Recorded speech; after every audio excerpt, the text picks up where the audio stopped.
Salam bahagia buat sahabat terkasih di dalam Dharma, dimanapun Anda berada, semoga selalu terberkahi dengan kesehatan, usia panjang, kesejahteraan, dan kebahagiaan.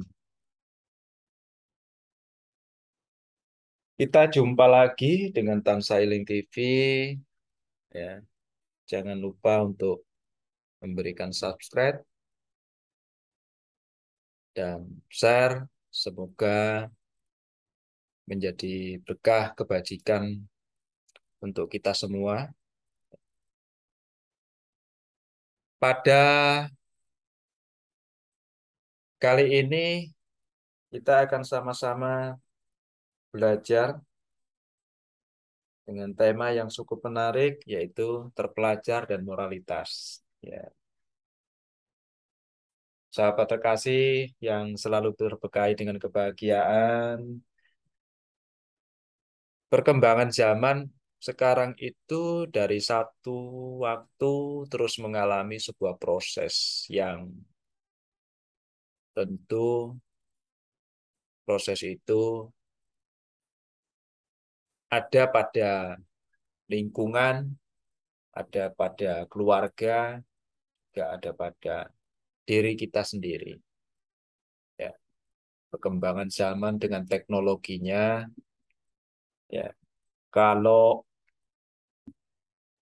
tidak mengikuti proses perkembangan dengan terus mengembangkan diri, ya, dengan belajar dan terus belajar, lalu memiliki pengendalian diri, kita akan tertinggal jauh, ya, tertinggal jauh, lalu akan menghadapi kesulitan-kesulitan dengan proses dari kondisi alam kita, ya, dunia kita yang sekarang ini.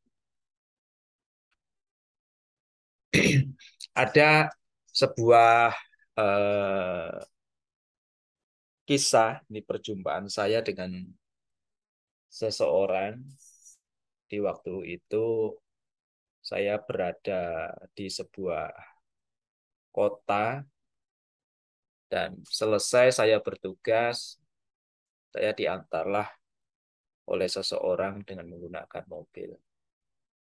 Jadi di dalam kendaraan selama perjalanan, saya ngobrol dengan orang tersebut. Si orang tersebut bilang, sekarang itu kehidupan tambah sulit. Kenapa? Masih enak yang dulu. Sekarang sangat sulit sekali. Kerja satu hari tidak cukup untuk biaya hidup. Kalau dulu cukup. Oh iya, kenapa bisa begitu? Karena gajinya kecil, dia bilang. Oh, lalu saya bertanya, Pak, kalau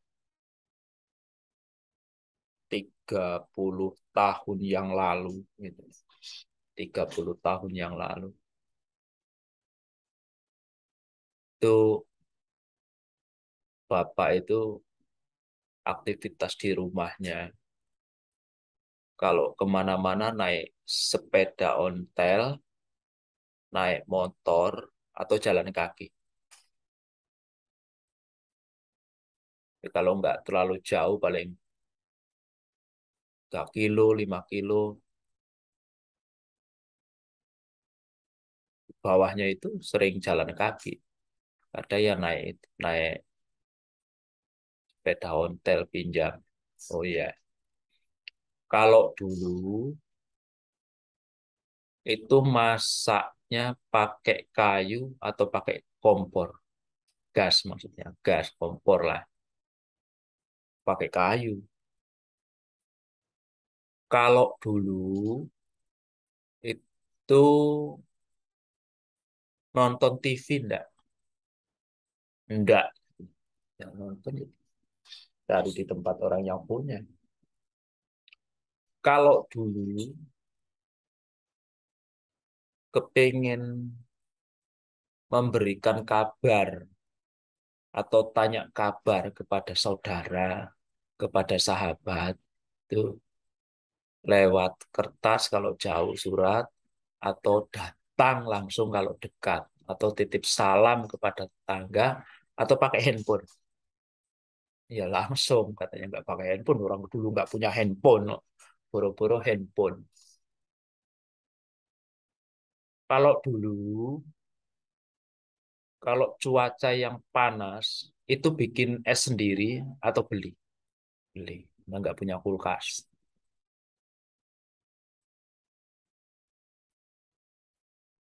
Artinya apa? Kalau sekarang bagaimana? Kalau pergi kemana-mana, naik motor atau naik sepeda atau jalan kaki. Naik motor. Motornya berapa?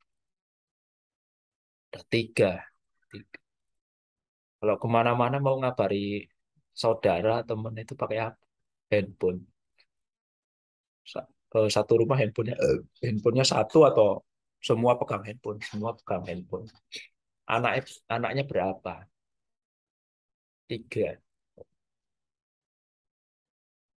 Jadi bukan ini loh Pak, bukan gajinya yang nggak cukup,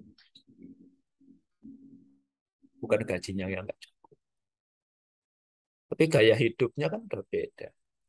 Semua pakai handphone, pun pakai duit. Oh, kalau seminggu ngisi 30.000, paketannya berapa? Empat orang lima, lima istri, bapak sendiri sama anak tiga. Motor bensinnya belum servisnya, masak pakai listrik belum listriknya, semua pakai pakai teknologi. Lalu skill tidak ada perkembangan, mana cukup. Jadi yang salah bukan zamannya. Yang salah itu tidak bisa mengikuti perkembangan zaman, menambah keterampilan, ya toh. Lalu melihat gaya hidup sesuai dengan penghasilan apa enggak. Ini kan harus harus seimbang, gitu kan. Inilah pentingnya belajar, pentingnya belajar. Kalau orang tidak terbelajar, tidak mau belajar, makanya kan ada bahasa itu bahwa kalau belajar itu kan sepanjang hayat, nggak ada selesainya gitu, nggak ada selesainya.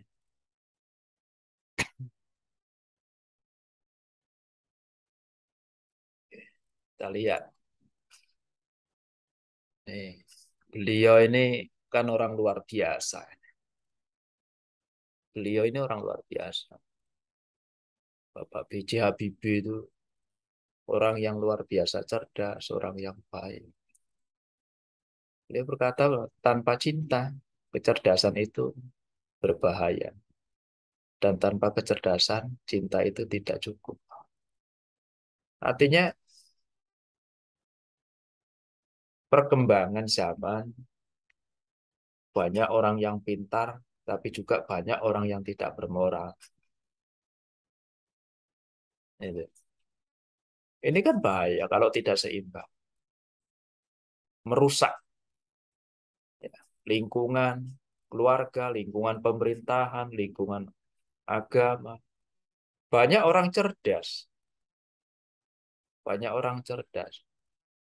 Tapi orang yang tidak punya cinta, tidak punya kelas asih, tidak terkendali, ini juga banyak yang akhirnya merusak, merusak hubungan keluarga, merusak hubungan persahabatan, merusak sebuah komunitas.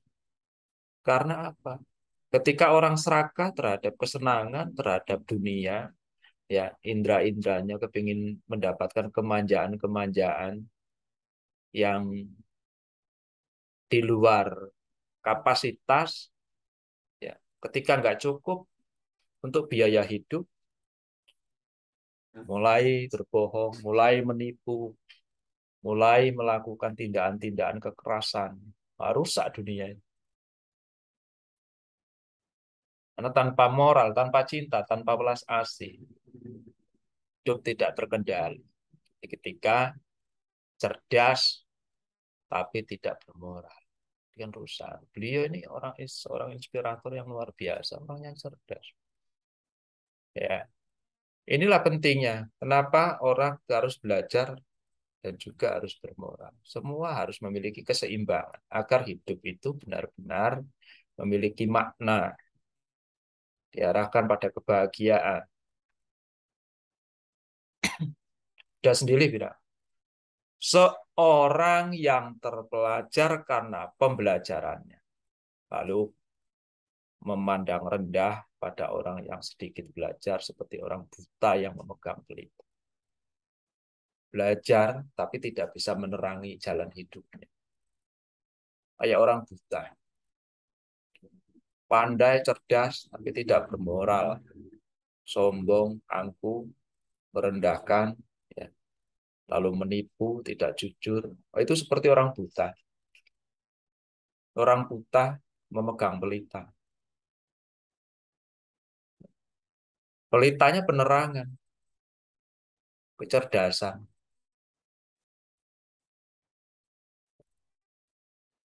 Tapi kalau orangnya buta itu kan nggak bisa melihat ke depan. Cerdas tapi tidak bermoral. Makin tinggi, ada peribahasa kan, makin tinggi ilmunya, atau orang makin cerdas. Itu harus seperti padi. Makin berisi, makin merunduk. Punya kerendahan hati. Tidak kosong. Kosong, dongak. Berisi, mendongak. Enggak. Jadi ketika Anda memiliki ilmu, memiliki pengetahuan, memiliki kerendahan hati, ini akan indah, harum, hidupnya harum. Jalan hidupnya terang, tidak ada ketakutan, tidak ada kekhawatiran, tidak ada kecemasan ketika berjalan, bekerja, duduk, tidur, ya. Ketika bersama keluarga, bersama teman, dimanapun itu hidupnya tenang, damai.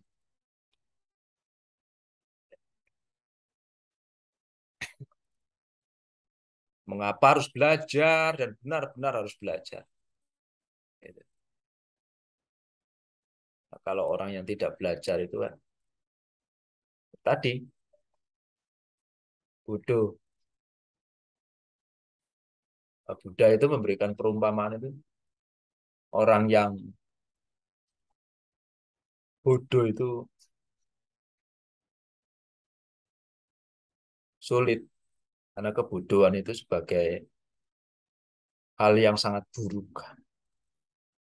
Kebodohan itu seperti kotoran, seperti noda. Noda yang mencemari batin, tidak mampu berinisiatif, tidak mampu cekatan, tidak mampu melihat situasi dan membaca situasi dan kondisi, itu tidak mampu. Ini kesulitan, kesulitan di sana. Ini contoh orang bodoh itu lebih cenderung bertengkar, lebih cenderung suka menipu, lebih cenderung sombong, lebih cenderung keras kepala, ya, sering membantah, berdebat, tidak adem, tidak dingin kata-katanya, congkak. Jadi di dalam Udana, ya, Tripitaka di Udana 6:4 ada ketika Buddha melihat banyak sekali guru-guru itu satu sama lain itu berdebat tentang cara pandangnya sendiri-sendiri.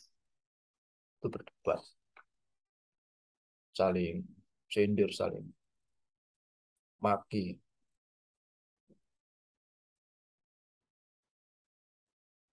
Itu Buddha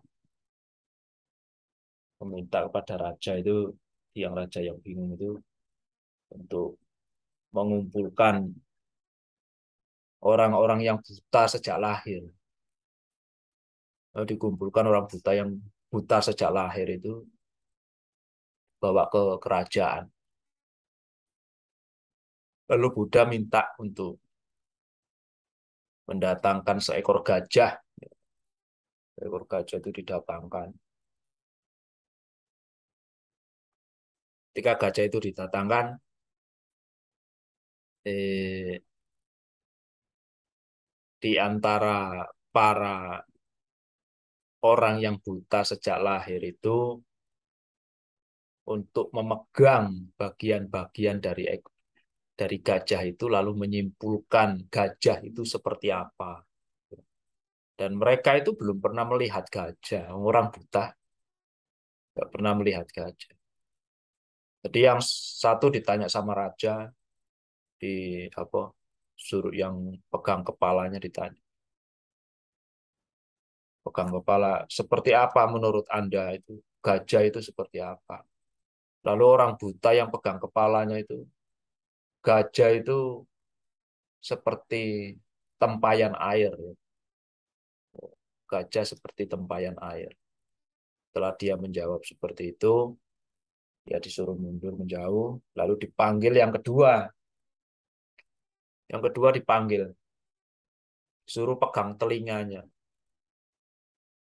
Menurut Anda, gajah itu seperti apa? Tanya raja. Oh, gajah itu seperti keranjang penapi.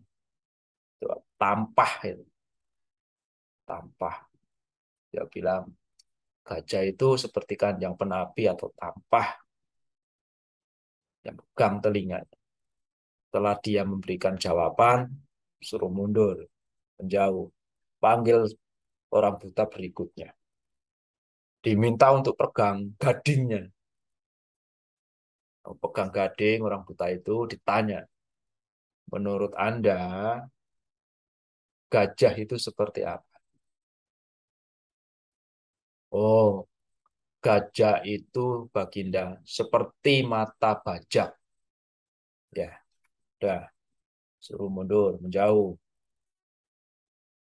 Panggil lagi yang orang buta berikutnya. Disuruh pegang belalainya. Lalu ditanya, menurut Anda gajah itu seperti apa? Baginda Raja, menurut saya dan pengamatan saya dengan raban tangan saya gajah itu seperti tiang bajak yang pegang belalainya itu. Oh, gajah itu seperti tiang bajak. Wah, sudah menyimpulkan mundur, minta mundur. Panggil orang buta berikutnya. Mari, orang buta yang kelima ini diminta untuk pegang perutnya gajah. Pegang perutnya, tanya, Bapak, menurut Anda gajah itu seperti apa? Oh, tuanku, menurut saya sudah cukup berpengalaman. Gajah itu ya seperti ruang penyimpanan. Ruang penyimpanan, gentong, bulat, gentong atau lombung, ruang penyimpanan. Udah, mundur, jauhan. Panggil yang ke enam, suruh pegang kaki gajah. Kakinya dipegang, ditanya, menurut Anda itu gajah itu seperti apa?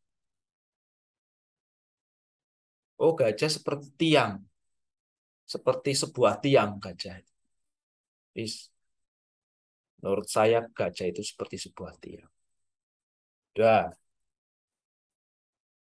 gitu.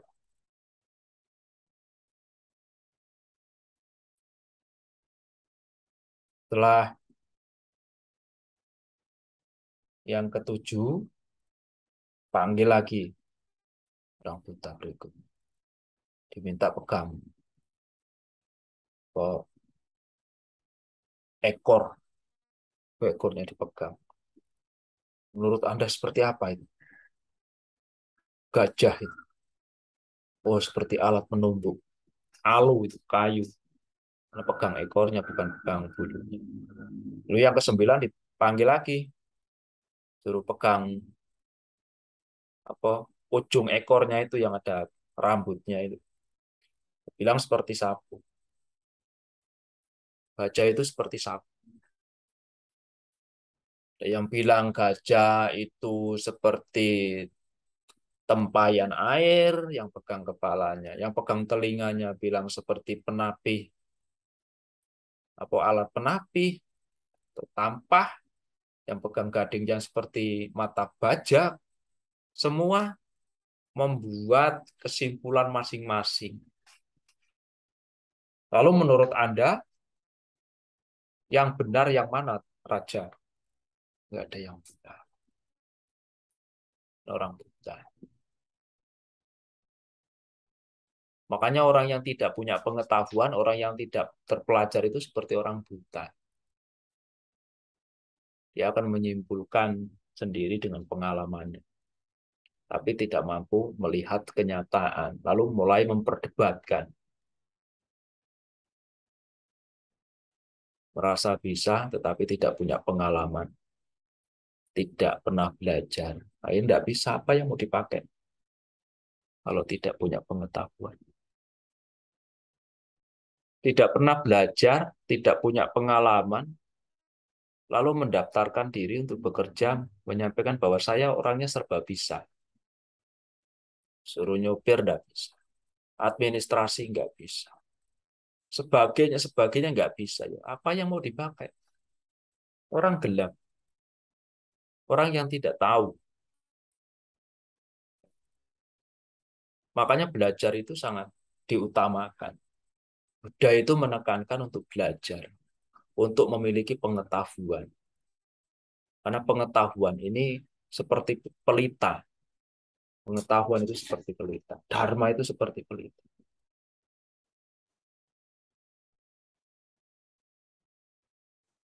Kalau nggak punya pengetahuan, nggak punya wawasan, nggak terpelajar, ya nggak bisa diapa-apa, nggak bisa dipakai. Itu pentingnya belajar. Makanya sulit ketika ajak bicara orang yang tidak mau belajar, ya sulit. Ajak bekerja orang yang tidak mau belajar, ya sulit.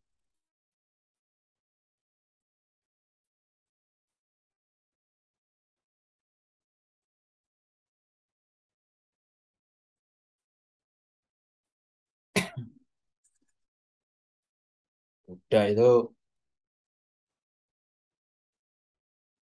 lalu berpikir realistis banget.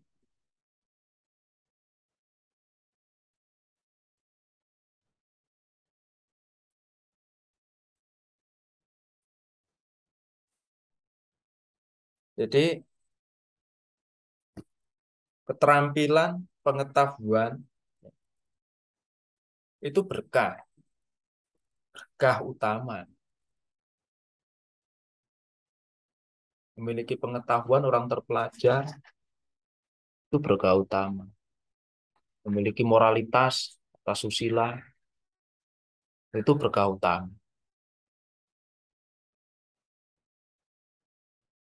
Maka di Buddha itu berkah itu kalau kepingin jadi orang hebat, orang sukses, orang yang berhasil, ya harus punya keterampilan, harus punya pengetahuan. Kalau nggak punya keterampilan, nggak punya pengetahuan, lalu hanya membaca mantra, membaca sutra, berharap sesuatu yang diinginkan tanpa ada dasar keterampilan dan pengetahuan, apakah bisa didapatkan?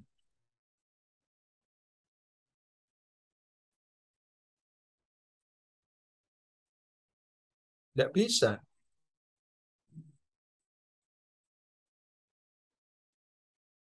Keterampilan banyak, tidak cuma satu. Makan begitu sudah bisa belajar lagi ketika ingin menguasai komputer sudah bisa mengembangkan terus sudah bisa keterampilan lainnya terus sampai benar-benar fokus bisa skill-skill semua dipelajari. Itu kan untuk melindungi diri. Keterampilan pengetahuan itu kan untuk melindungi diri. Maka ada sebuah cerita di dalam kisah Jataka. Karat Karatdia Jataka. Kisah ini diceritakan oleh Buddha tentang seorang biku yang keras kepala, ada biku keras kepala.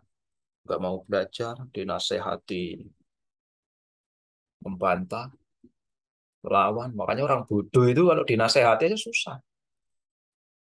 Orang tidak terpelajar. Ketika diarahkan, ketika diberitahu itu akan bantah. Sulit.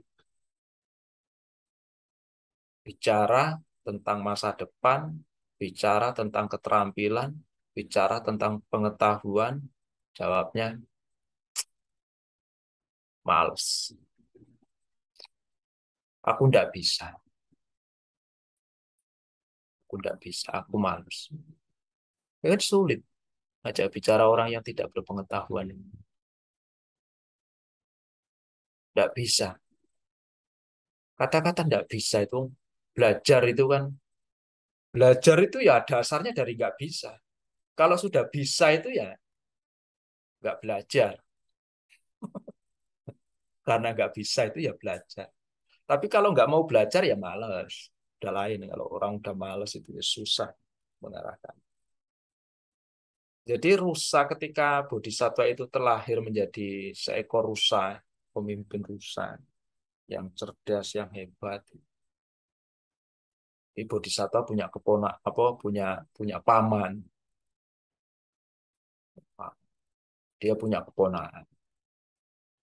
Nah, keponakan pamannya ini datang ke bodhisattva membawa keponakannya dua untuk minta diajari.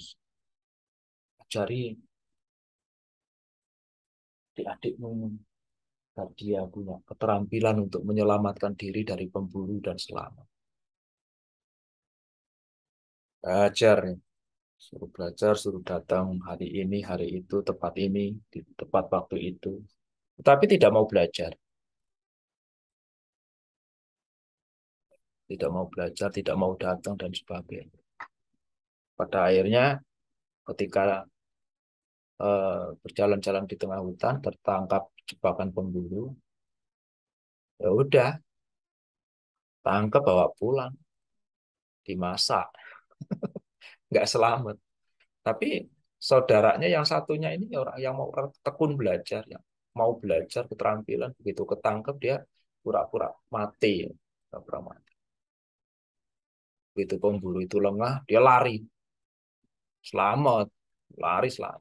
Yang mau belajar selamat, yang tekun belajar itu selamat. Makanya pengetahuan itu, belajar itu menyelamatkan Anda dari kesulitan apabila suatu saat nanti Anda menghadapi sebuah proses yang belum pernah Anda alami, Anda bisa menyelesaikannya. Karena apa? Sudah punya pengetahuan. Paling tidak punya dasar-dasar pengetahuan ketika Anda menghadapi persoalan-persoalan ekonomi, persoalan-persoalan pergaulan, persoalan sosial, komunitas, dan sebagainya. Anda tahu apa yang harus dilakukan. Karena sudah punya pengetahuan dan keterampilan itu. Ya seperti Rosa ini yang belajar. Dia belajar itu kan apabila suatu saat menghadapi masalah, dia sudah tahu apa yang harus dilakukan. Tapi yang nggak mau belajar, begitu ketangkap, menghadapi masalah, dia nggak tahu ada yang lari bunuh diri, ada yang lari ke narkoba, ada yang lari apa mencuri, ada yang macam-macam. Karena nggak bisa. Makanya Buddha itu selalu menekankan bahwa pengetahuan keterampilan itu berkah, berkah tertinggi, berkah utama untuk dimiliki, berkah utama untuk dimiliki.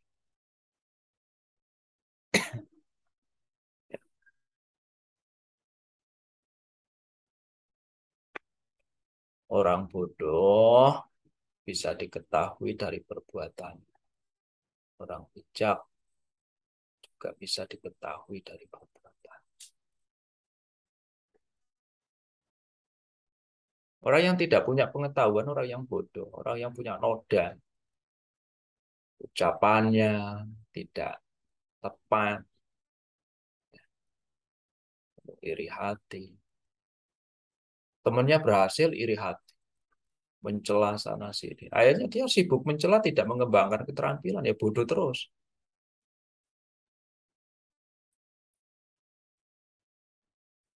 Ketika melakukan pekerjaan apapun, tidak bisa melakukan, tidak bisa menyelesaikan, tidak mau belajar.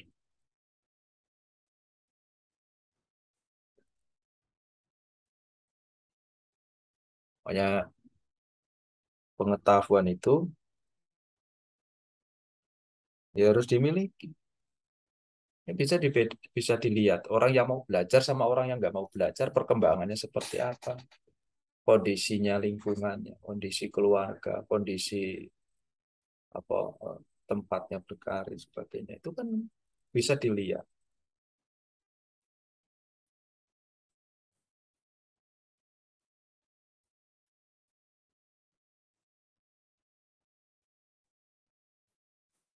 Makanya Buddhis itu Buddha itu selalu menekankan belajar.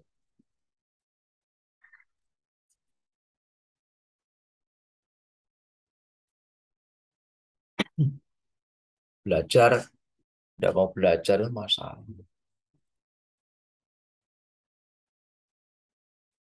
Ada orang yang tidak mau belajar begitu, dibutuhkan tenaganya nggak bisa apa-apa. Yo, bagaimana? Sudah berbulan-bulan, bertahun-tahun. Perasaan beberapa bulan yang lalu, beberapa tahun yang lalu sudah dikasih tahu untuk belajar ini, belajar itu, dan sebagainya. Keterampilan ini, keterampilan itu, dan sebagainya. Tapi tidak mau. Waktunya habis untuk duduk-duduk, nongkrong-nongkrong, untuk malas-malas. Hanya kesulitan. Ini ada sebuah cerita, ya. Aramadusa Jataka. Aramadusa Jataka. Ini ketika Bodhisattva menyampaikan cerita tentang seorang raja yang mengundang makan bersama para biku-biku itu kita undang makan. Tapi di waktu selah, waktu senggang itu para Bante diajak jalan-jalan sama eh, tukang taman untuk keliling-keliling melihat halaman, melihat taman-taman di sekitar kerajaan. Nah, ketika berjalan-jalan ada lahan yang begitu sangat tandus, sedangkan lahan yang lain tanamannya sangat rindang, sangat subur, berumput, ya bunga-bunga banyak, tanaman buah banyak. Tapi ada satu lahan itu tandus, tandus nggak ada tanamannya sama sekali, gersang. Itu jadi pertanyaan,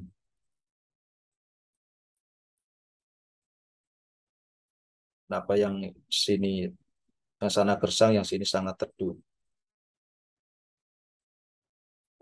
Lalu ketika si apa para bantenya ditanya kenapa, apa sebabnya, tukang kebun jawab, tanah ini tidak diberi air. Seorang anak laki-laki dari desa yang melakukan pekerjaan tersebut mencabut semua pohon muda di sekitar sini dan diberikan takaran air sesuai dengan ukuran akar. Jadi itu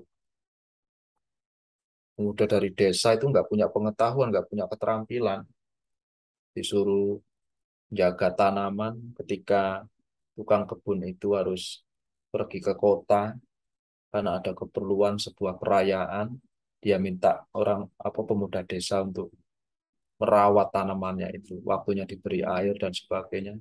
Jadi Dia so tahu, ya. Udah dikasih tahu, cuma so tahu. Dicabuti, batangnya itu dicabuti, dilihatin akarnya, akarnya sudah panjang apa belum, pendek, pendek atau panjang. Kalau pendek dikasih airnya sedikit ukurannya, kalau panjang airnya banyak. Jadi dicabutin dulu untuk lihat, lalu dimasukkan lagi pas baru kasih air. Oh, udah ditautkan dengan kisah-kisah masa lampau gitu. Jadi, ketika masa lampau, Bodhisattva itu di lahir di Benares, ya ada sebuah perayaan yang diselenggarakan di kota, diumumkan semua warga untuk bisa hadir, dapat libur, semua orang-orang kerja sebagainya bisa libur untuk perayaan. Nah, pada masa itu ada sekelompok kera yang hidup di taman peristirahatan raja, dan tukang kebun istana berpikir mereka yang berada di kota mendapatkan libur. Nah, saya akan membuat kera-kera ini melakukan tugas menyiram kebun untukku. Diajari kera-kera itu. Diajari untuk nyiram kebun tanaman-tanaman itu. Bilang, eh, setelah mengucapkan kata-kata tersebut, ia pergi mencari Raja Kera. Awalnya ia menyinggung keuntungan yang dinikmati Raja Kera dan para pengikutnya dengan tinggal di taman peristirahatan raja di mana terdapat bunga, tunas-tunas, apa pucuk-pucuk daun yang muda, juga banyak buah. Datang gitu ya. Si apa keranya itu diminta untuk melakukan perawatan pohon, menyirami pohon yang muda saatnya dan pergi. Oh bisa, oh saya bisa mengurus taman itu. Oh, si tukang kebun, jangan sampai lupa, kata tukang kebun. Oh, pergilah ia setelah menyerahkan wadah air dan alat penyiram bunga. Kera-kera itu mengambil wadah air dan alat penyiram bunga, kemudian pergi untuk menyiram pohon-pohon. Namun apa yang terjadi? Dia bilang, perintahkan, eh, teman-temanku, kata kera, kita harus ingat untuk tidak menyia-nyiakan air. Kata Raja Kera itu, saat kalian melakukan pengairan, pertama-tama cabut pohon-pohon muda itu, lihat ukuran akarnya, kemudian beri air di dalam jumlah banyak kepada pohon yang akarnya sudah tertancap cukup dalam di tanah, dan hanya sedikit air pada akarnya yang masih kecil. Jika sampai kehabisan air, akan sulit bagi kita untuk mencari lebih banyak air lagi. Semua melakukan, dicabuti semua. Tanaman-tanaman itu dicabuti. Cabuti baru dilihat, tancepin, siram. Itu masalah ya. Makanya orang-orang yang tidak berpengetahuan, tidak memiliki keterampilan, ketika dipasai pekerjaan yang dia tidak bisa, kan rusak semua, hancur semua. Makanya dalam Jataka itu dikatakan pengetahuan itulah yang menganugerahkan keberhasilan. Mereka yang bodoh akan dihalangi oleh kebodohan mereka sendiri. Jadi pengetahuan yang menganugerahkan seseorang itu keberhasilan. Kalau nggak mau belajar, nggak punya pengetahuan. Nggak punya pengetahuan, nggak punya keterampilan. Lalu apa yang mau dilakukan? Nggak bisa digunakan tenaganya, nggak bisa digunakan cara berpikirnya untuk sebuah kegiatan, sebuah usaha. Ya nggak bisa kepakai. Orang nggak bisa kepakai. Ya. Nah, kalau sampai dipakai orang tidak punya pengetahuan, nanti kasusnya kayak kera itu. Cuabu, dia rusak semua.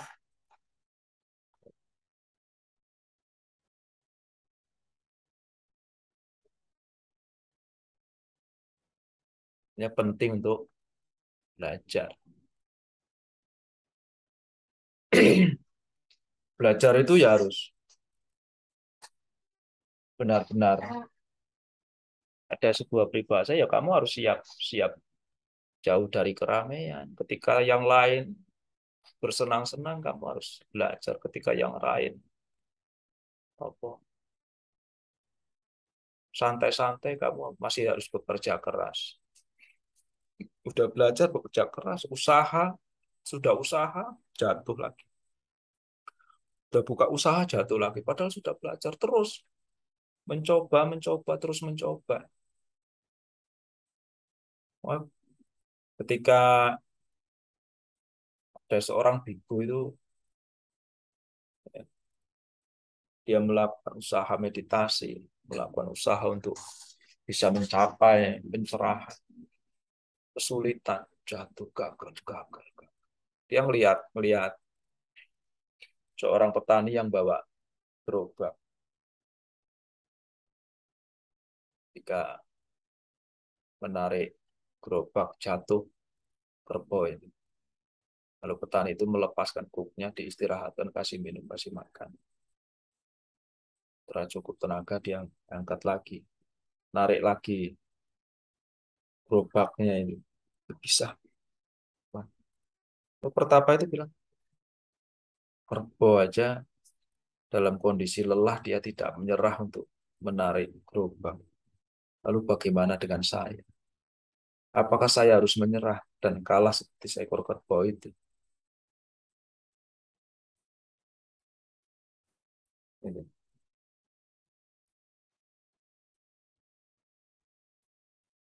Makanya kan belajar itu ya harus pantang mundur lah, Pak. Pantang mundur untuk terus belajar, belajar, belajar. Karena pasti kan rintangannya banyak. Orang yang bekerja itu rintangannya banyak. Belajar rintangannya juga banyak. Namanya orang belajar. Nggak ada belajar itu gampang. Terus semuanya serba gampang. Ya nggak bisa. Karena tapi yang membuat kita gampang itu karena kita ada tekad dan niat untuk berhasil.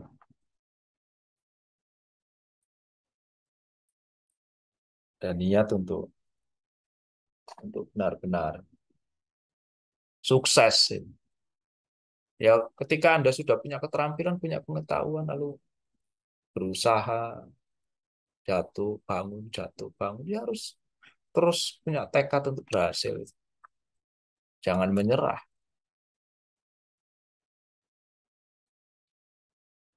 Jadi harus tekun, pun mengulang-ulang terus sampai Anda benar-benar bisa. Mengulang-ulang, tekun, mengulang, tekun, mengulang, tekun.